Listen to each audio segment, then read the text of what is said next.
G'day there guys, I've got a second double jewel thief rig, I guess you'd call it, set up.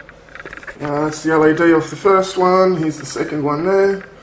I just want to show you how to identify if your second transistor's firing. So I have my scope hooked up to my second transistor here. I have one probe, the yellow channel B on the base and channel A on the collector.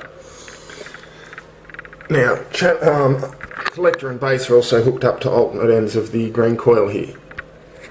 So it's a standard forward jewel thief on the second transistor. Now what we're looking at here, most of these spikes where the yellow and blue go the same, that's just the oscillations from the first jewel thief. But just here, you can see that little yellow dip and there's an opposite blue spike there. That is the transistor firing. And what's really interesting to note is that it's never hitting positive voltages to do that. The base of that transistor in yellow, the max it's hitting is 0 volts. I don't think it's even really hitting 0 volts. I think the scope's lying there. And it's saying that the voltage DC coming at the base is -3. Negative peaks up to 17 volts. You've got to watch that doesn't kill your transistor. But that is a secondary transistor fire. Now, it's really messy if I don't pause it. So that was paused. See, there's another one. You've got a dip on your base indicating that it's fired. The coil is polarised. One side of the coil's gone highly positive and the other end of the coil's gone highly negative. That's a coil fire. That means the transistor switched there. These other spikes there from the first transistor. Now, what it looks like, what's really easy to do with this circuit, if I adjust this pot over here, which is on the base of this transistor, it gets brighter. It looks like you're doing really good. But we go and have a look on the scope, and they're just mimicking each other exactly.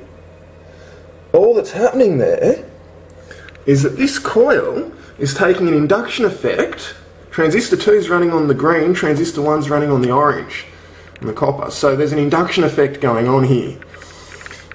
All I'm doing to make this extra brightness, and looks like a bit of AC going on there too, off this first transistor, is the coil's just amplifying it a bit further. That's all that's going on, a bit of magnetic amplification. That second transistor there, that light on is not switching in this situation. Not switching transistor. Now turn this potentiometer back. Now we have a switching transistor. So yeah, they mimic it, there's no opposites. When you get that opposite like we're getting there, that shows your coil has fired. Right there. Coil didn't fire, coil didn't fire, coil fired. That's the only time, about every third one, that green coil is firing. The rest of those spikes is all just from the first transistor, in the first part of the coil.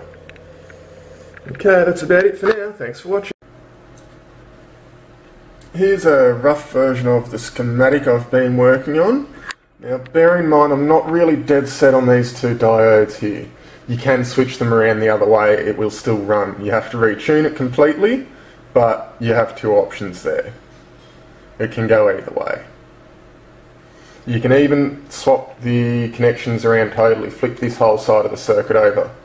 So you can run this one to the negative and this one to there. You've got to reverse the diodes appropriately though, so you want a diode out of your negative into here, and you want this one going that way. So yeah, if you put that diode there over here and that end of that diode down here onto the base of the first start of the first coil, you can run it that way as well. You do need to totally retune it though.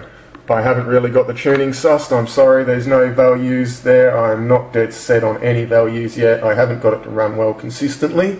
As the battery drops, it will stop oscillating that second coil. It's not very consistent at all, but if you want to have a go and have a play, it's a tricky one. Go for your life, enjoy. Thanks for watching.